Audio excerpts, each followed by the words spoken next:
Madame, Messieurs, bonsoir et bienvenue à cette émission spéciale sur Digital Congo. C'est un numéro spécial qu'on a donc, on va vous offrir ce soir. Le 4 octobre dernier, vous le savez, la République démocratique du Congo s'est réveillée sous les chocs. Un terrible accident d'avion s'est produit au quartier Kingasani, ici dans la capitale. On parle des plus de 30 morts. Certaines sources évoquent même une cinquantaine de morts. Le bilan officiel n'est pas encore connu. Mais seulement ce crash qui survient dans la capitale vient pratiquement alourdir la liste sur une série de crashs donc la République démocratique du Congo a connu. Aujourd'hui, on va tenter de décrypter un peu cette question-là. Pourquoi ces nombres illimités de crashs? Pourquoi des accidents dans nos airs? Comment ces accidents arrivent-ils? Qu'est-ce qu'il faut faire pour les arrêter? Et pour en parler à long et à large, je reçois ce soir Monsieur Bob Kaoum. Monsieur Bob, bonjour. Vous êtes aviateur consultant. Vous êtes également ancien membre de la Commission nationale des contrôles des aéronefs à la suite du crash de type K. Un crash qui est survenu ici dans la capitale le 8 février 1996. Le 8 janvier 1996. Je reviens à vous. Je vous disais donc que c'était l'étonnement, c'était l'émotion. Le jeudi dernier dans la capitale, un Antonov 26 s'est écrasé en pleine habitation au quartier Kingasani, ici à Kinshasa. Je vous propose d'abord, avant de commencer cette émission, de revivre ce qu'a été cet événement très très malheureux dans ce reportage que notre confrère Yvon Mouyachimanga a signé. Décor calciné, l'avion enflammé déchiqueté, des images qui témoignent de l'ampleur de la catastrophe. Ils partaient pour Chikapa au Kassai occidental. C'était leur dernier voyage. 10 heures, heure de Kinshasa, l'Antonov 26 de la compagnie Africa One s'écrase quelques secondes seulement après son décollage de l'aéroport de Njili. Ce témoin a assisté à la scène. Tout le monde avion et outiboué, et zoya et pédalé. Et quand on est mangana, et bête n'est mangana et quoi, tant que quoi qui le quitte ma classe est bêti, chaleur agnos et bimia. L'état de mon moto, et je le pang ôté, le pang wana, na dans le pang wana mobimba, na le pang yababa mayuana. Bilan provisoire, une vingtaine de morts selon plusieurs sources. Il y aurait 2 survivants, dont ce mécanicien grièvement blessé. Il l'a échappé belle. Sur les lieux du crash, les habitants de différentes maisons surpris par l'avion déséquilibré sont inconsolables. Plusieurs personnes de leur côté auraient été également tuées. Cette jeune fille en larmes cherche son père, perdu dans les flammes. Les services de secours de la Croix-Rouge et des volontaires du quartier ont tenté en vain de sortir les passagers de l'avion. Modeste Kingungo leur a donné un coup de main. Je suis entré jusque même au milieu du feu. Moi-même, j'ai touché le corps avec les mains. Alors, je suis venu juste, il n'y a pas de survivants. Il semblerait que c'est seulement le pilote qui s'est sauvé. Mais tous les passagers sont dedans là-bas, en dessous. Vous voyez, alors il y a des corps, mais moi-même, avec 2 éléments de la Croix-Rouge, on fait de sortir 4 corps qui sont déjà dehors. Et puis d'autres garçons volontaires qui sont encore sortis de chercher les corps. Difficile jusqu'ici de déterminer avec exactitude le nombre des victimes de cet accident. Jusqu'ici, il y en a plusieurs, tous les passagers membres d'équipage y compris, qui sont restés coincés. Selon des témoignages, tous sont morts. Encore une fois, les avions font des victimes en République démocratique du Congo. Des images terribles, hein. Yvon Mouya vous l'a décrit, hein. Des situations très très dramatiques, plusieurs familles endeuillées par ce drame. Monsieur Bob, vous êtes consultant, aviateur consultant. Première impression déjà par rapport à ces images terribles de ce crash qui est survenu ici dans la capitale. Merci pour la parole, monsieur le journaliste. Ma première réaction, je présente d'abord mes condoléances à toutes les familles des victimes. Et la deuxième chose que je ferai, c'est un appel à l'apaisement, à la retenue. Nous devons nous abstenir de toute réaction épidermique. Nous devons nous abstenir de toute spéculation et de toute récupération politique de cette affaire. Le moment est venu pour que nous puissions tous regarder dans la même direction, toute coloration politique confondue.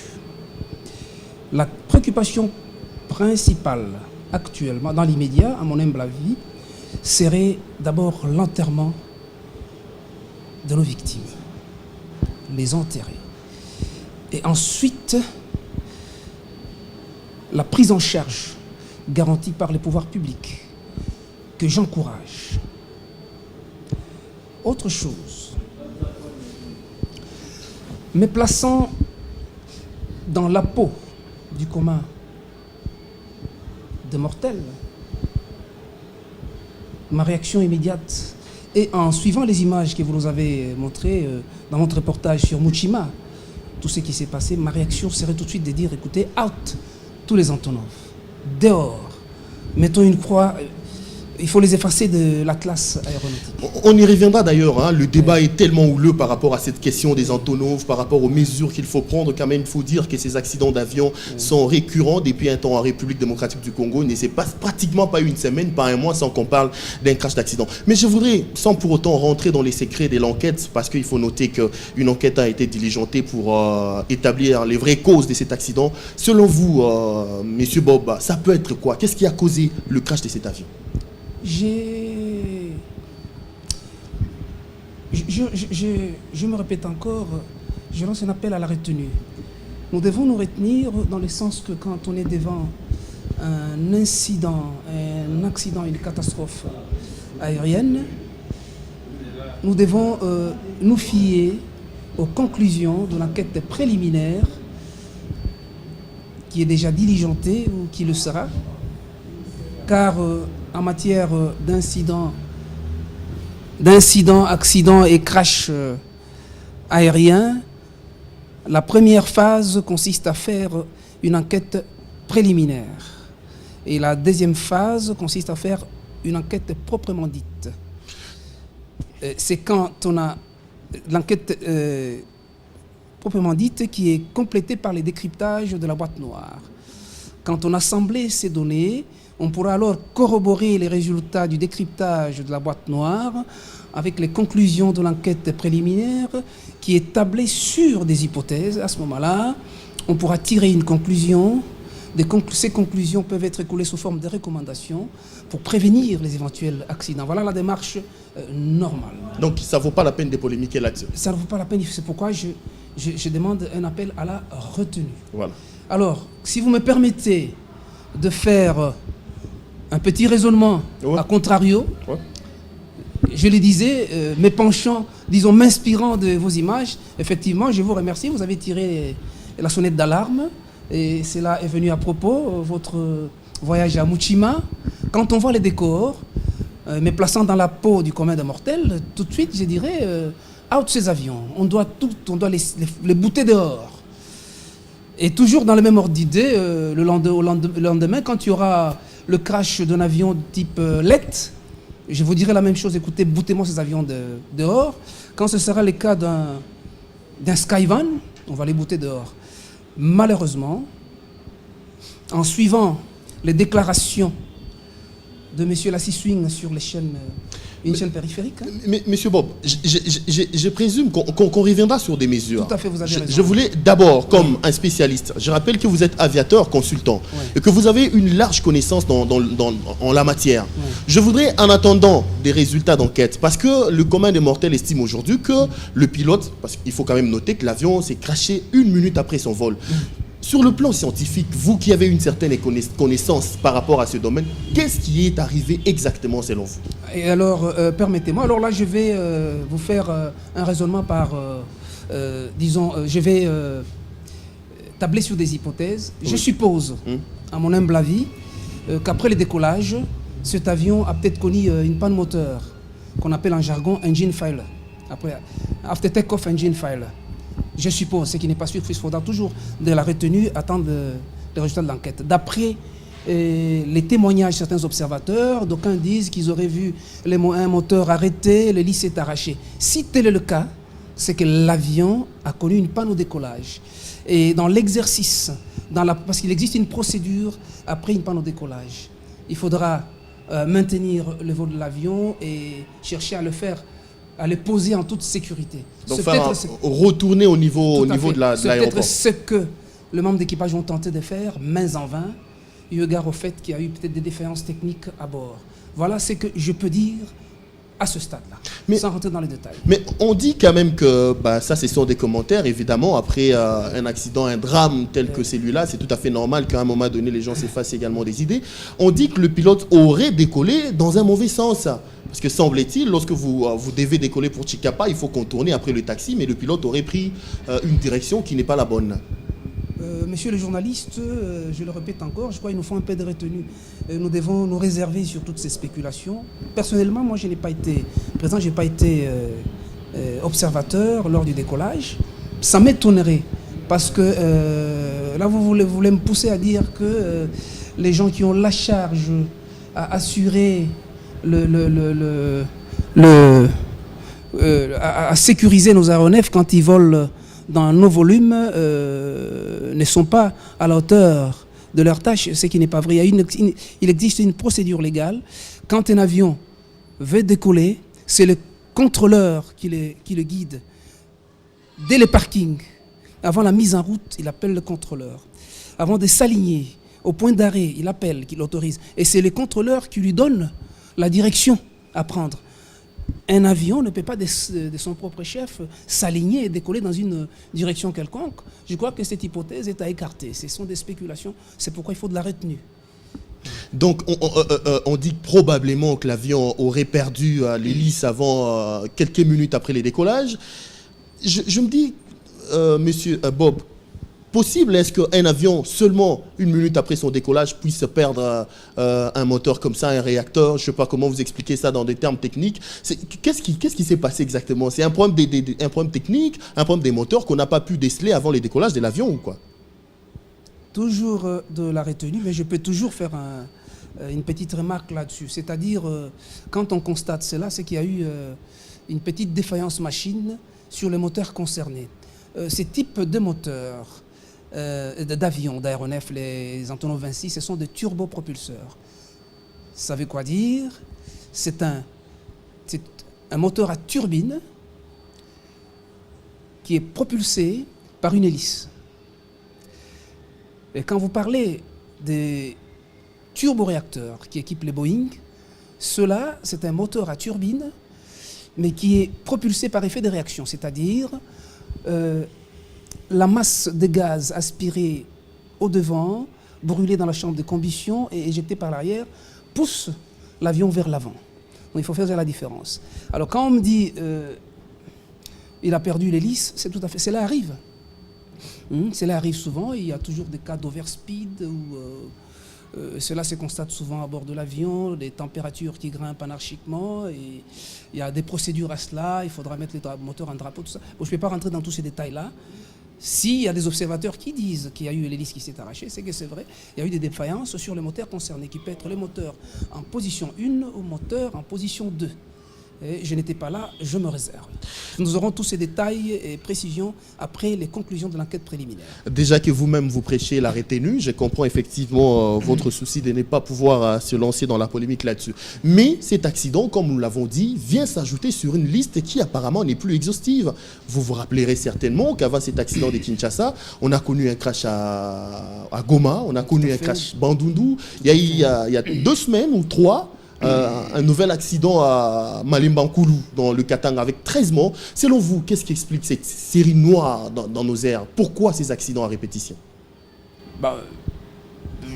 Avec toutes les réserves, moi je pourrais évoquer ceci, qu'il y a quelque part une tare dans nos comportements, nous tous, c'est le manque de synergie, c'est-à-dire une défaillance dans la coordination en matière de gestion de la maintenance, en matière de gestion des entretiens. Quand je parle de gestion de la maintenance, les entretiens périodiques, les respects des normes, les respects du manuel du constructeur, parce que chaque équipement, chaque aéronef, quand il arrive, il est accompagné de toute une documentation technique où vous trouvez les recommandations du constructeur. Puisqu'en matière d'aviation, contrairement aux véhicules,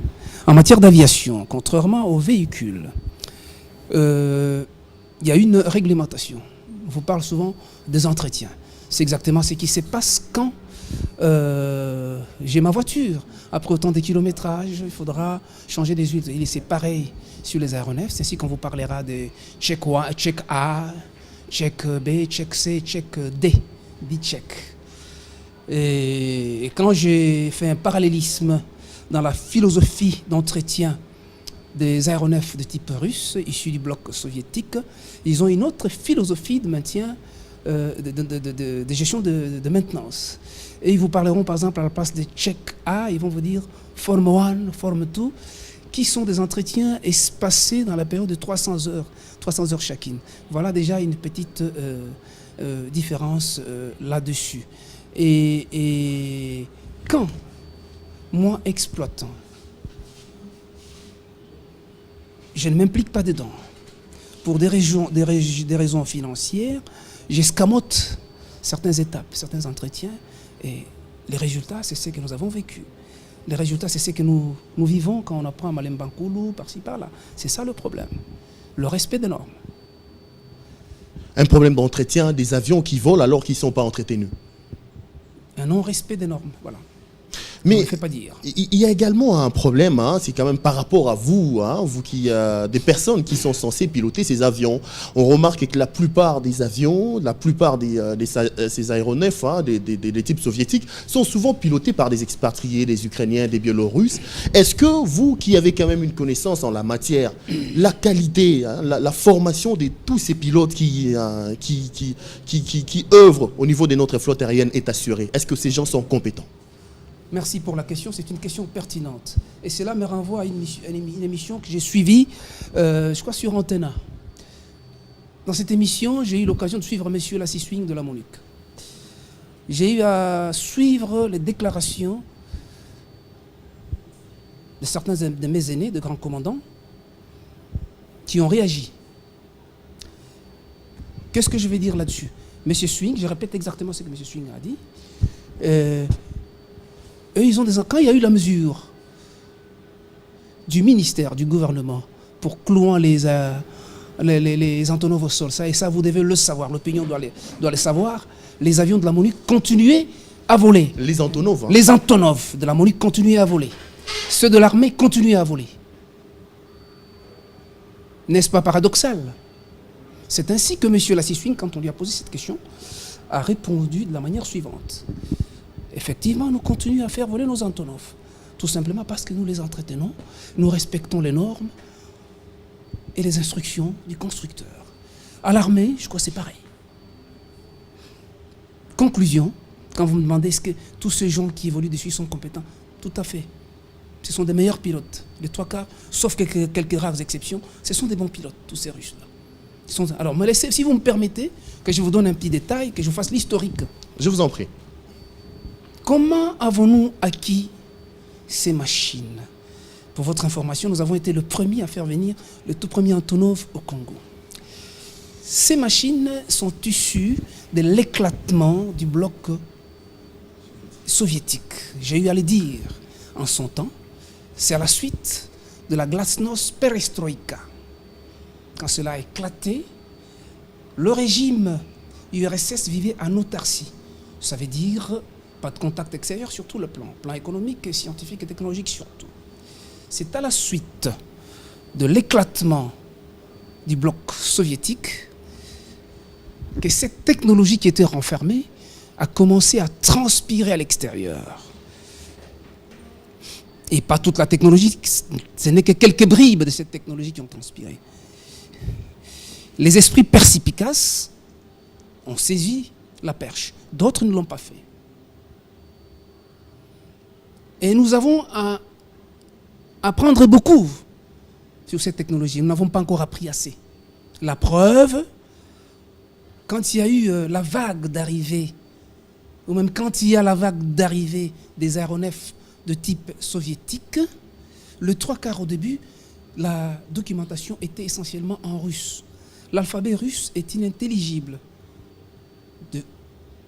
par rapport à vous et moi, des cultures occidentales. Les caractères sont tout à fait différents.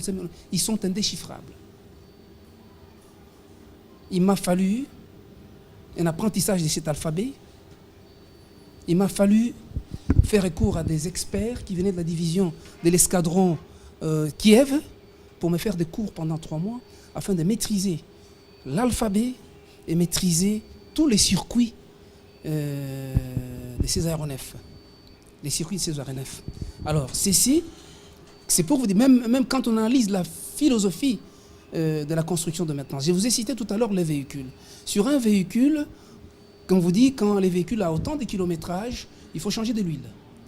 Quand il y a telle chose, il faut changer tel joint. Pareil sur les avions, surtout les avions occidentaux. Sur les avions occidentaux, quand on a atteint les heures, on dit voilà, on va faire les check B. Dans les check B, on vous dit il faudra changer telle chose, tel joint, tel... Les check B, c'est l'ensemble des entretiens. Vous parlez des check A, B, C, D. Qui sont fractionnés. Donc il faut, après un certain nombre d'heures, l'avion doit obligatoirement passer par ces checks. Ces checks, voilà. De toute façon, je vais donner une précision. C'est un peu technique, c'est-à-dire il y a, en matière de gestion de maintenance, il y a trois modes de gestion. On peut gérer une maintenance en butée. C'est-à-dire quand on atteint l'heure, on dit en butée horaire. Quand il atteint autant d'heures, ben, on doit remplacer tel équipement. Quand il a atteint autant, quand il a fait autant de jours, autant d'années, ça s'appelle une butée calendaire. Et puis vous avez ce qu'on appelle une butée cycle. Et tous ces mécanismes, ces butées, je ne sais pas, butées ou butées, cette manière de voir les choses, qui est censé suivre ça? Parce que nous, le problème, c'est quoi? On est un grand public, on ne comprend pas toutes ces histoires des checks A, B. On a le droit de prendre des avions et d'arriver à destination en bonne santé et vivant. Cependant, nous, on constate qu'il y a des mots. Qui est censé prendre? Ce sont des compagnies, c'est une structure de l'État qui doit gérer tous ces checks A, B, C, D. Comment ça se passe dans ce domaine-là? Pour répondre à votre question, laissez-moi terminer. Je vous en prie. Okay. Je suis rentré dans ces détails techniques juste pour donner un message par rapport, puisque je vous ai parlé du bloc soviétique, comment il s'est ouvert, comment cette technologie nous est parvenue. Il y a une certaine particularité dans cette technologie. Chez eux, nous disons, je vous ai parlé des check A, check. Eux, les Russes, ils ne parlent pas des check A, check. Ils vous parlent de forme 1, forme 2. Et puis, d'autre part, dans notre système, notre mode de maintien de gestion de maintenance, quand on atteint une butée, on atteint les heures convenues, on doit remplacer tel équipement. Par contre, dans la philosophie russe, du fait qu'ils ont vécu en autarcie, la philosophie de la construction des engins, c'était on construit cette machine, elle doit être fiable, rigide, très rigide, jusqu'à la rupture. C'est-à-dire, on ne dit pas, écoutez, il faudra nourrir il faudra un service après-vente pour faire rentrer faire des rentrées d'argent à l'usine, tout ça. Eux, ils construisaient pour que ça soit robuste, et c'était la robustesse. Donc, ce qui fait que chez eux, on ne remplace jamais quand on dit à telle heure, on doit remplacer la pièce. Non. Donc, jusqu'à la rupture. C'est ainsi qu'en jargon, c'est le mode de gestion on condition. Les trains d'atterrissage, on te demandera, bon, c'est un terme technique, on dit les TBO train d'atterrissage, landing gear, on vous dit on condition. Par contre, sur les avions occidentaux, on vous dira TBO, landing gear, donc le train d'atterrissage. Monsieur Kaoum, vous parlez d'une condition, tout ça c'est bon, c'est technique, c'est des questions techniques. Je me dis alors, tous ces avions plutôt des types russes qui volent chez nous sont des on condition ou quoi? Il faut pratiquement les débarquer.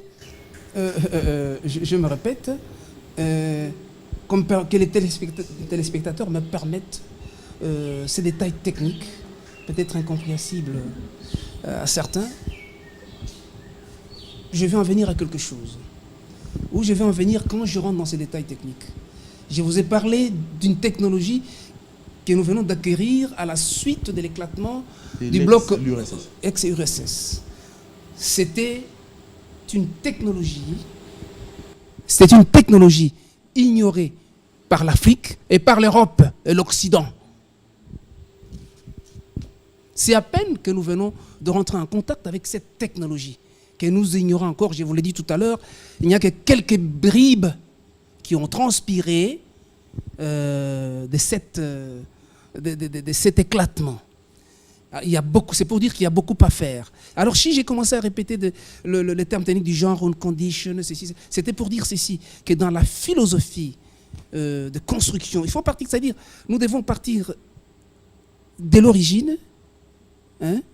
Et nous avons commencé par les débuts, c'est-à-dire, c'est pourquoi je vous parle de la philosophie elle-même, de la conception de ces machines. Ces machines ont été conçues différemment. La philosophie qui est à la base de la conception de ces aéronefs est tout à fait différente de la philosophie à la base de la conception des aéronefs de type occidentaux. Ceux-ci, on ne voyait pas la rentabilité, donc on ne voyait pas l'aspect commercial, on ne voyait pas l'aspect comment on peut entretenir l'usine de production en chaîne, tout ça. Mais dans la philosophie, dans les concepts occidentaux, quand on sort un prototype ou quand on fait une production en chaîne, on doit penser à entretenir l'usine. De temps en temps, c'est qu'il faudra un service, il faudra créer, il faudra provoquer par une certaine subtilité un service après-vente. Et cet aspect n'existait pas du côté des Russes. C'est ainsi que chaque chose a été conçue, a été tablée sur la robustesse. Les trains d'atterrissage, on ne peut pas les changer quand on a atteint telle heure.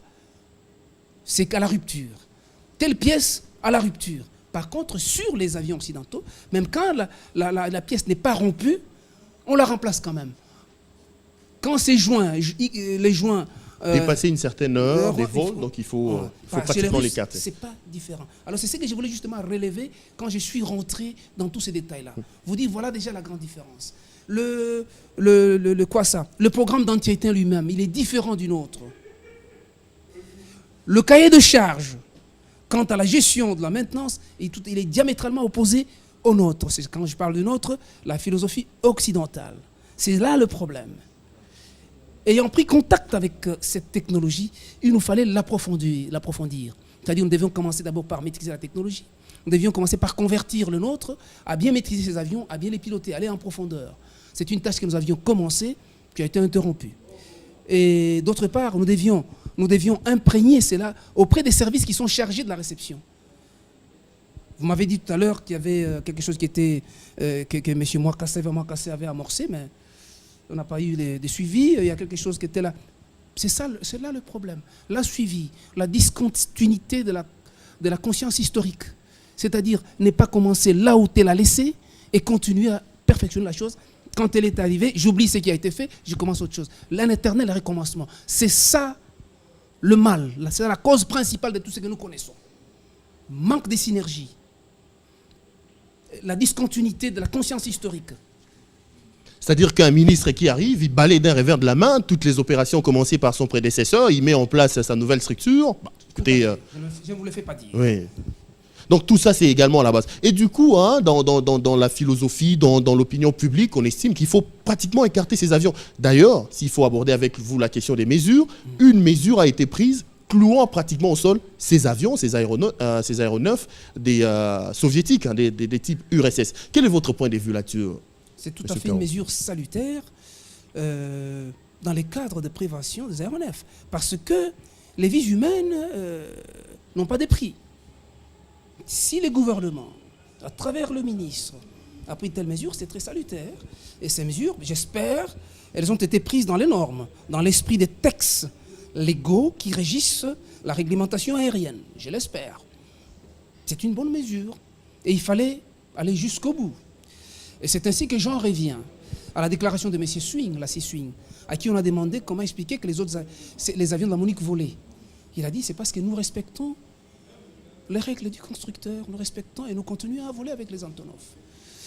Et il a été paraphrasé par des grands commandants qui ont dit la même chose. Donc selon vous, cette mesure qui interdisait à tous les Antonov de voler n'était pas adaptée? Non, c'était une mesure salutaire. C'était une très bonne mesure. Et j'ajoute en disant que j'espère que cela a été fait dans l'esprit des textes légaux qui nous régissent. Mais il y a quand même des gens qui estiment qu'on ne pouvait quand même pas comme ça se réveiller et dire que tous les Antonov ne doivent pas voler. Il y a parmi les Antonov des Antonov qui volent dans la réglementation et selon les normes, comme ceux de la MONUC par exemple. Une personne se réveiller d'un bon matin comme ça et dire que tous les Antonov ne doivent plus voler, ce n'est quand même pas une mesure qui était d'une certaine manière salvatrice, dans la mesure où ça causait beaucoup de peine par rapport à la population qui vit en campagne et puis par rapport à certains opérateurs économiques. Vous qui êtes spécialiste, est-ce que vous estimez aujourd'hui que pour sauver les meubles et arrêter ces cycles des accidents, il faut clouer tous les Antonov? Merci pour la parole. Je crois que je dois encore me répéter, si vous m'aviez bien suivi. Je dis ceci, je ne sais pas, parce que quand on a pris ces mesures, je n'ai pas été informé. Je ne sais pas si les services, tous les services intéressés, il y a eu synergie, je ne sais pas, je l'ignore. Mais s'il y a eu synergie entre tous les services et que si ces mesures ont été faites, ont été prises dans l'esprit des textes légaux qui régissent la réglementation aérienne, ces mesures ne sont que salutaires parce que quand on prend des mesures comme ça, on s'est dispatché, on dit écoutez, on a coulé autant d'avions, mais au fur et à mesure, on va commencer à les contrôler et en laisser voler ceux-là qui sont dans les normes. Si ça a été fait dans cet esprit-là, je ne vois pas de mal. Mais s'il y a eu vice des formes, je trouve que c'est là où... S'il y aurait vice des formes, comme vous expliquez, oui. Certaines personnes estiment que le problème, c'est que parmi tous les Antonov qui volent, parce qu'il faut quand même dire qu'on parle des Antonov, je suis d'ailleurs très content d'être à côté de vous, parce que vous, à un certain moment donné, vous avez quand même fait un effort pour rentrer dans la philosophie de la construction russe de ces Antonov. D'abord, avant d'aller un peu plus loin, est-ce qu'un Antonov, c'est un avion performant selon vous? Merci pour la parole. Je peux vous donner un exemple d'un avion que je connais le plus, c'est l'Antonov 28. J'estime qu'à part l'Antonov 2, le 28, il présente certaines prouesses. Personne ne me contredira. Que ce soit, c'est pas la compagnie Malo Aviation, que ce soit, c'est pas les autres compagnies, là, ils ne me contrediront pas que le 28 est très très performant et c'est une des machines qui est adaptée à nos terrains. Mais seulement, le hic, c'est quoi? C'est ça le fond du problème. Ces avions sont très performants. D'ailleurs, je vous rappelle que l'avion qui a craché à Tipka, il est plus jeune que Concorde. Contrairement à ce qu'on vous dit. Oh, ce sont des vieilles machines de l'après-guerre. Non. Il a été construit en 92, si je me... L'Antonov 32 qui est... Oui, en 92, s'il vous plaît. Le problème, c'est quoi? Je crois, M. Lassie-Swing ne me contredira pas, il vous l'a dit. Il y a eu d'éminents commandants, membres de la commission, qui voulaient répéter sur antenne A. Le problème, c'est un problème d'exploitation. Et je ne cesserai jamais de le répéter, un problème d'exploitation. Votre portable, votre chaîne musicale, je ne sais, vous l'achetez avec une notice écrite en chinois ou en japonais, vous avez du mal à la décrypter, vous allez les manipuler d'une façon anarchique. C'est ce qui se passe avec les avions russes. Une mauvaise exploitation. On n'a pas encore approfondi la chose. Donc c'est notre faute. Le faute revient aux Congolais qui ont pris des avions dont ils ne maîtrisent pas la technologie. Oui. Ce sont des avions qui ont pendant longtemps volé chez eux, en Russie. Mais nous, on a importé ces avions sans pour autant s'assurer de la formation des personnes qui devaient travailler dessus. Bon, la formation, je me réserve encore. Je sais que tous ces Russes, là, ce sont des gens assez compétents, mais on peut être compétent. On peut avoir une formation de base. Cela requiert ce qu'on appelle le maintien de compétences. C'est ce qui nous manque. Nous manquons des structures de maintien de compétences. Et là, nous y reviendrons. Je me réserve encore. Je réserve ça à la conclusion. Mais écoutez, moi, j'ai pris un Antonov. J'ai volé dans ces avions que déjà beaucoup de gens appellent des cercueils qui volent. Je vous propose de suivre cet élément qu'on a diffusé le 4, le jour même de l'accident. C'était un vol que nous avons pris entre Chikapa et Muchima. Muchima qui est un village situé à environ 120 km de Chikapa. Chikapa qui est une ville qu'on retrouve dans les Kasaï occidentales. C'est au centre de la République démocratique du Congo. On en discutera après avec M. Bob Kaoumba. Suivez d'abord cet élément. Et dans quelles conditions, mesdames, messieurs, les gens décollent et les gens volent ici en République démocratique du Congo. Suivez cet élément. Des avions en flammes, l'image est de routine en RDC. Le pays bat depuis un temps le record en matière de crash aériens. Mais pour l'histoire, la stupeur dans le secteur aérien est inaugurée le 8 janvier 1996. Ces jours-là, un Antonov 32 rate les décollages et termine sa course au marché Tipka. Le bilan est très lourd, 300 morts. L'immobilisme et l'inaction des autorités des tutelles paieront 7 ans plus tard. En 2003, un Ilyushin 76 reliant Kinshasa-Lubumbashi s'écrase. 200 Congolais laissent la vie. Depuis lors, le pays est entré dans une spirale noire où la vie rime curieusement bien avec les crashs. Il ne se passe pas un mois, pas une semaine, sans compter les morts sur les ciels congolais. Goma, Bukavu, Kisangani, Bandundu, Lubumbashi, Kinshasa, aucune ville, aucune province n'est épargnée par les drames de ces cercueils volants qui volent pourtant avec la bénédiction des autorités. Les autres ont compris le danger, mais pas les Congolais eux-mêmes. Tenez, toutes les compagnies congolaises figurent sur la liste noire des compagnies interdites des vols dans l'Union européenne. Mais jusqu'où ministres des Transports et autorités de la RVA laisseront-ils les Congolais endeuillés? Sont-ils impuissants, inconscients ou incompétents? En tout cas, les adjectifs les qualifient bien. Mais pourquoi ces accidents à répétition? La réponse est pourtant sous la barbe. Illustration, il faut prendre un avion. Aéroport de Chikapa, ville située à plus de 500 km de Kinshasa, la capitale. Je viens d'atterrir, dans mes mains, un billet Kinshasa, Chikapa, Muchima, Kinshasa. À vue, des vieilles caracas qu'on rafistole, et pourtant, c'est dans ces Antonov, vieux de plus de 50 ans, que je dois rallier Muchima, village situé à 120 km de Chikapa. L'adrénaline monte, mais pas de choix, je dois prendre place à bord. À l'intérieur, les passagers partagent cet espace exigu, suffocant, avec des bagages. Petite révolte, je suis vite ramené à l'ordre. C'est un semi-cargo, rappellent les responsables de la compagnie. Ceci signifie qu'en RDC, bagages et passagers ont le même titre. L'avion décolle, tous les vomissements du moteur nous reviennent dans les oreilles.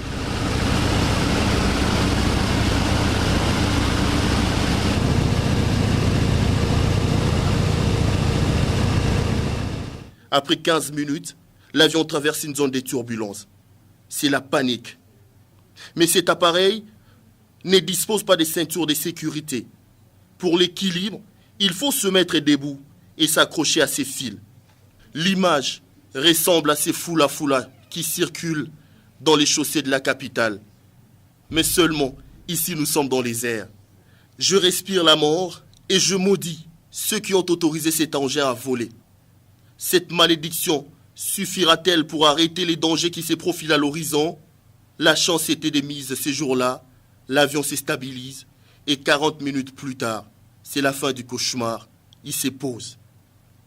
Dans ce contexte et dans ces conditions, pourquoi ne pas avoir les accidents dans nos airs? Dans la capitale, des mesures spectaculaires interdisant par exemple des vols des Antonov sont prises. Des opérations saupoudreuses. Qui trompe qui? Il y a 2 semaines, un avion s'est écrasé à Malemba en Koulou. Dans le Katanga, 13 morts, c'était un Antonov. Il faut taper du poing sur la table et arrêter ces cycles des morts sur les airs. Sur la liste des vraies mesures à prendre, la révisitation des licences accordées à temps et à contre-temps aux compagnies s'impose, le contrôle technique sans complaisance des avions, la formation et la résurrection de la défunte Air Zahir permettant peut-être d'arrêter l'hémorragie. Sinon, le cycle infernal continue. Ça, c'est vraiment une histoire vécue. Hein. C'est comme ça qu'on voyage en République démocratique du Congo. Si vous allez à l'intérieur avec ces Antonov qui décollent à temps et à contre-temps. Monsieur Kaoumba, j'ai comme l'impression qu'à un moment donné, vous jouez pratiquement l'avocat de ces avions russes, mais dans ces conditions-là, pratiquement, ces avions doivent être écartés de notre flotte. Vous estimez que les Antonov sont performants, mais ces Antonov 2 qui volent chez nous ailleurs, ça ne volerait pas quand même. Merci pour la parole. Je vais un peu rectifier, je ne fais pas l'avocat, c'est-à-dire je suis tenu par un esprit, enfin je suis guidé par un esprit d'objectivité. Je ne dois pas être passionné dans ces débats, je m'efforce à être objectif.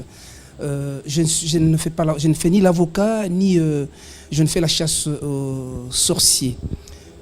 En suivant votre reportage, c'est une sonnette d'alarme très pertinente et je vous appuie. Et quand j'observe les conditions dans lesquelles sont transporter les passagers et les bagages, ce n'est pas normal. Je crois que nous devions éviter de mélanger les passagers et le fret dans ces conditions-là. S'il s'agit d'un vol passager, embarquez alors des passagers dans les normes, sur des sièges sanglés, avec ceinture de sécurité. Cela assure en plein vol la stabilité de l'avion.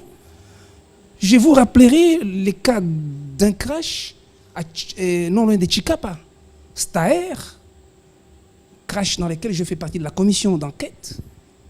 L'une des causes, c'était le déplacement du centre de gravité quand les masses des passagers bougent et tout ça.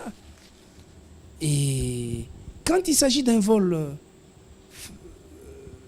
cargo, alors essayez de sangler, d'arrimer le fret selon les normes.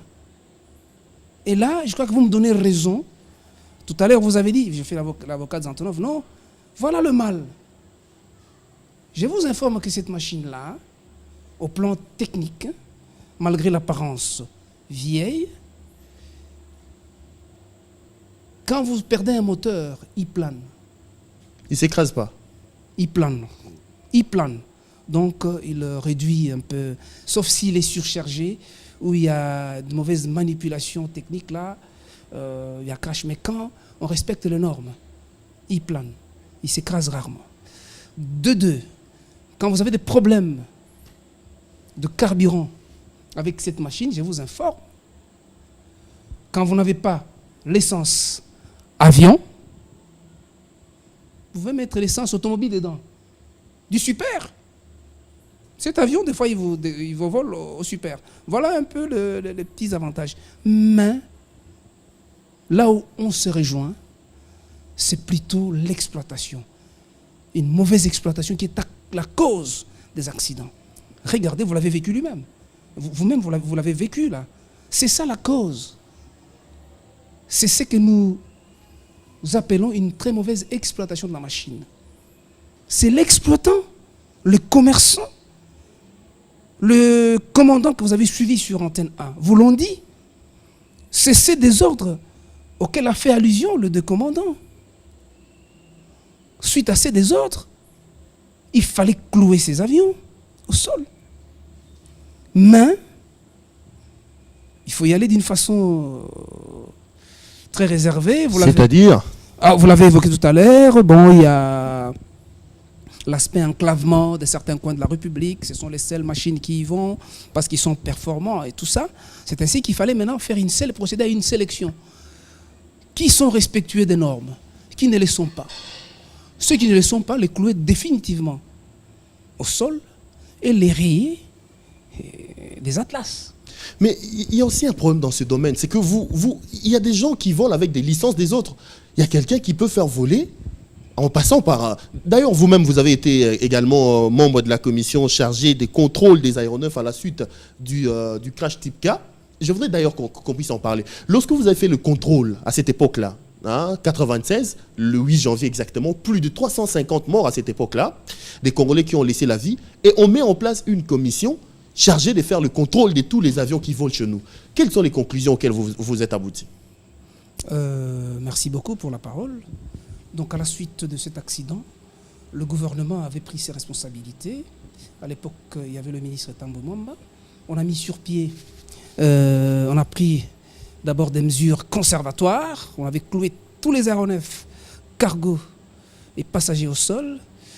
C'est comme d'habitude, ça revient. J'ai comme l'impression que c'est ça. Quand il y a un problème, vous décidez de clouer. 2 minutes après, quelqu'un passe par là et puis ça vole et puis on s'en fout. Le ministre Tambo Mwamba avait même fait appel à des experts français qui en principe devaient être là, mais on a trouvé un compromis avec les compétences locales des Français et on a mis sur pied une commission qui consistait à faire des inspections, c'est-à-dire contrôler au plan administratif les aéronefs et les entreprises, et puis une inspection physique des aéronefs, avoir une idée sur la structure, la gestion de la maintenance, toutes ces choses-là. Alors, par rapport à l'inspection, au contrôle administratif, on avait relevé un fait que l'avion qui était concerné n'avait pas effectivement, comme on l'a dit, une licence d'exploitation. Et c'était une société fictive qui volait sous le label d'une certaine compagnie aérienne dont j'étais le nom. Ah mais non, là, on peut quand même aller. Il est temps qu'on sache un peu la vérité sur ça. Ça fait pratiquement 11 ans que cet accident. Je ne pense pas que ça... C'est aujourd'hui encore le moment de déterre les noms de certaines compagnies. Quand on sait que les accidents sont à répétition, je voudrais quand même que l'on soit un peu plus clair aujourd'hui. Je vous en prie, si vous pouvez crever l'abcès. Oui, il a volé sous le label... Enfin, c'était connu de tous, quoi. Il volait sous le label de Sibé Zahir, quoi. Donc il n'avait pas de licence, il volait sous le label de Sibé Zahir. Un avion qui n'a pas de licence, de quelqu'un qui n'a pas de licence, il passe par des magouilles probablement, Sibé Zahir, qui appartenait à un grand homme d'affaires de ce pays. Donc, cet avion qui en principe, cette personne qui affrète l'avion, la compagnie qui a utilisé l'avion, au fait, ne devait pas utiliser cet avion. Oui, c'est une irrégularité. Voilà. Qu'on avait relevée. Bon. Pour ça, ce n'était pas notre... préoccupation parce que nous, on était plutôt plongés sur les aspects techniques. C'est ainsi que nous avions procédé à l'inspection, au contrôle de toutes les sociétés du Congo et tous les aéronefs basés en République démocratique du Congo. Nous avons procédé à des contrôles administratifs conjointement avec certains collègues français. On a procédé aussi à des inspections physiques parce qu'on descendait sur le terrain. On passait au peigne fin l'avion, au peigne fin les aspects techniques, les différents contrôles. On a même relevé certaines irrégularités où on nous présentait des pseudo-contrôles techniques. On avait relevé tout ça. Et à l'issue des travaux, nous avons consigné tout cela dans un rapport. Un rapport que j'ai d'ailleurs ici. Hein, nous avons consigné ça dans ce rapport. Un rapport sur l'état des navigabilités de la flotte aérienne zaïroise. Tout à fait. Un rapport que vous avez établi après une commission d'enquête qui a été mise sur pied au lendemain du crash des types qui a fait plus de 350 morts. Tout à fait. Un rapport assez important, assez volumineux. Tout à fait. Alors, un autre détail, pendant que nous étions en pleine commission, nous avons eu à conférer avec le ministère de Transport russe. Il y a eu une délégation du ministère russe qui est venue. Il a conféré avec nous. Nous avions échangé sur la philosophie de la gestion, de la maintenance des aéronefs russes. Et à la suite de cela, nous avons eu l'occasion, pendant la même commission, à pouvoir conférer avec le représentant régional de la maison Boeing en Afrique, M. Robert Aman, avec qui nous avions discuté sur un des aspects en matière de gestion de la maintenance. Il existe une certaine philosophie, c'est-à-dire quand on parle des entretiens, il y a certains entretiens qui immobilisent entièrement l'aéronef. Et cela provoque un manque à gagner. Oh. Et comme nous sommes des pays émergents, nous avions opté pour la philosophie d'une maintenance progressive, c'est-à-dire une grande révision. On l'a découpé, on l'a morcelé, tout en permettant l'avion de voler. Et ça, c'est très important.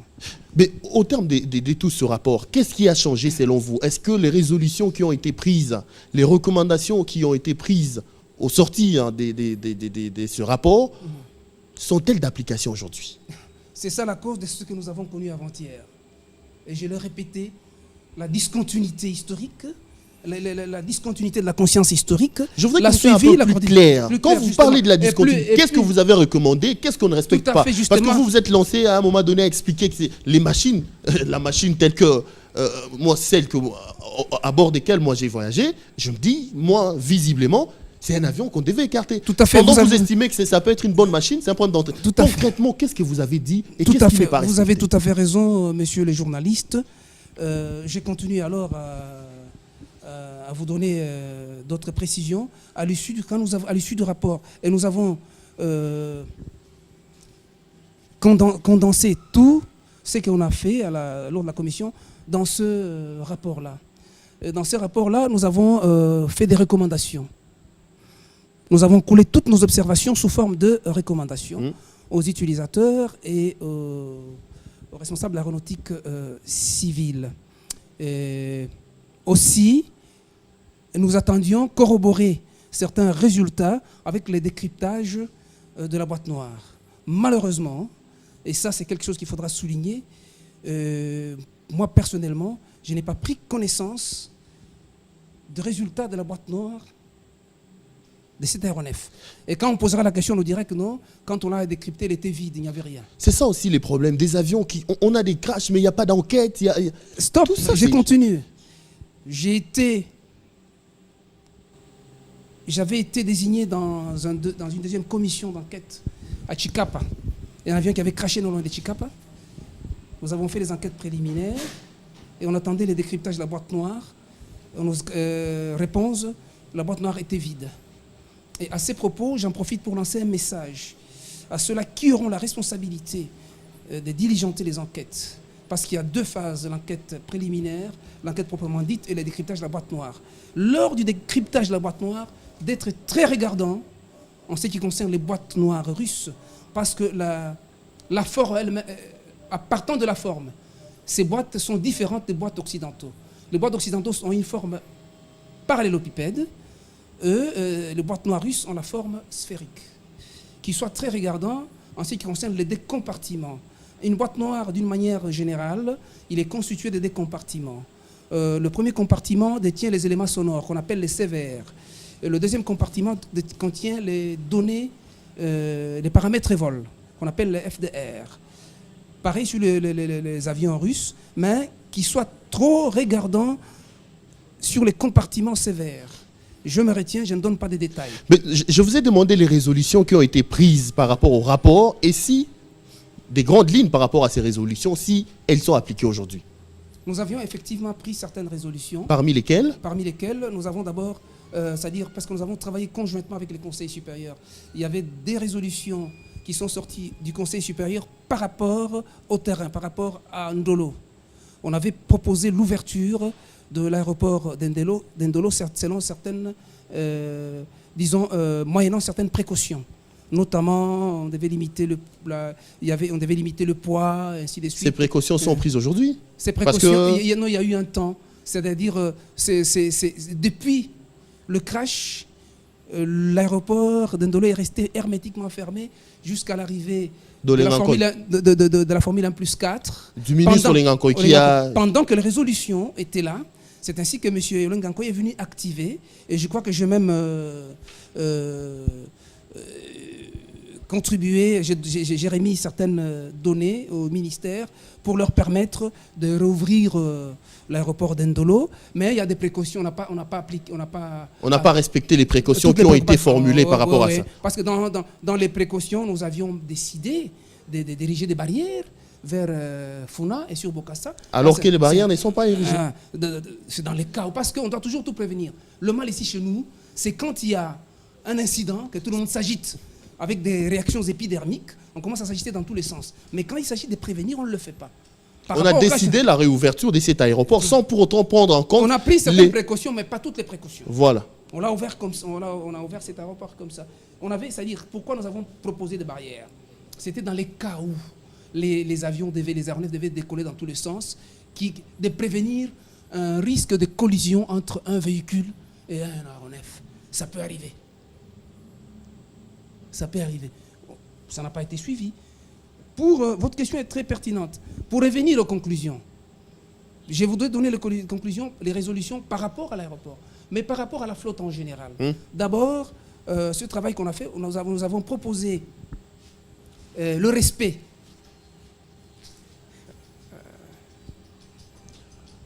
Vous avez proposé le respect de la gestion de la maintenance. Nous avions proposé une meilleure gestion de la maintenance. Nous avions proposé la création des structures de maintien des compétences. Ça veut quoi dire? Ça veut dire on peut être formé, on peut avoir de bases de formation, mais de temps en temps, il faut se ressourcer. C'est-à-dire des centres de recyclage. Malheureusement, c'est toujours pas fait. Qui doivent être accompagnés par le pouvoir public. Les centres de formation. Seules quelques sociétés au Abora qui font des remises à niveau spécialisées. Mais il nous faut des remises à niveau d'une manière générale. Il nous faut des centres de formation ab initio. Il n'y a que des initiatives privées qui ne sont pas accompagnées par l'État. Je vous informe qu'au niveau, il y a Ndolo, un centre de formation où je collabore, avec qui je collabore. On a même, faute de aéronefs, nous avions signé un jumelage entre l'aéroport, entre Ndolo et Maya et Pointe-Noire. Et nous avons même pensé aller le faire avec la Namibie, le faire avec le Gabon, pour créer une synergie en matière d'échange. Les instructeurs qui doivent venir de là pour former les autres, et échanger. S'il y a du matériel didactique, on échange comme ça. Mais ce sont des initiatives qui sont restées lettres mortes, qui n'ont jamais été accompagnées par les pouvoirs publics. Et ça, c'était mal. Bob, quand on tend petit à petit, vraiment vers la fin de cette émission, c'est une des dernières questions. Oui. Je voudrais, d'une manière claire, vous avez abordé l'aspect technique, des questions techniques par rapport à ces avions dont on ne maîtrise pas vraiment la technologie, étant donné que c'était des avions qui volaient à l'époque où la Russie était pratiquement dans les blocs socialistes, soviétiques. Je voudrais, d'une manière claire, vraiment simpliste, que vous nous disiez, aujourd'hui, qu'est-ce qu'il faut faire pour arrêter ces cycles d'accidents, des mesures, donc, des mesures importantes qu'il faut mettre en place, et puis, selon vous, pourquoi il y a des accidents? De manière claire, et pour permettre aux gens qui nous suivent de comprendre. Pourquoi il y a des accidents, cette série noire des accidents, et puis qu'est-ce qu'il faut faire concrètement pour les arrêter? Merci pour la parole. Qu'est-ce qu'il faut faire pour prévenir? Qu'est-ce qu'il faut faire pour prévenir les incidents, les catastrophes, les accidents? Très simple. Les respects des normes du constructeur. Le maintien des compétences des gens qui utilisent ces engins en mettant sur pied des structures convenables qui puissent assurer ce maintien de compétences. Donc, en d'autres termes, d'une manière assez simpliste, il faudrait qu'on crée des centres de formation, qu'on les renforce, qu'ils soient accompagnés par l'État. Ça, c'est au plan humain, au plan facteur humain. Parce que parmi les principales causes des accidents, vous avez ce qu'on appelle le facteur humain et le facteur machine. Le facteur humain contribue à 70% dans les accidents. Et là, le facteur machine, dans certaines proportions aussi. Mais c'est surtout les facteurs humains. Alors, si nous faisons des statistiques, on peut dire, écoutez, il y a X pourcentage pour défaillance machine, X pourcentage réseau météorologique, X pourcentage terrorisme, jacking. Mais d'une manière générale, les accidents sont provoqués par le facteur humain à 70%. Il y a aussi le facteur machine. Alors, pour éviter les accidents dus au facteur humain, il faut créer des structures de maintien des compétences des gens qui les utilisent, donc des pilotes, des techniciens. En termes clairs et simplistes, les centres de formation. Encourager les initiatives privées, que les pouvoirs publics puissent les accompagner. Il y a des choses qui se font qui sont ignorées des pouvoirs publics. En ce qui concerne le facteur machine, pour éviter cette série noire, mettre sur pied, c'est-à-dire une meilleure gestion de la maintenance et créer des structures qui puissent se surveiller constamment si les exploitants sont en train de respecter les normes des constructeurs. Parce qu'il y a une réglementation à ça. Plus simplement, au lieu de faire telle révision, parce que je n'ai pas d'argent, je reporte la révision au lendemain.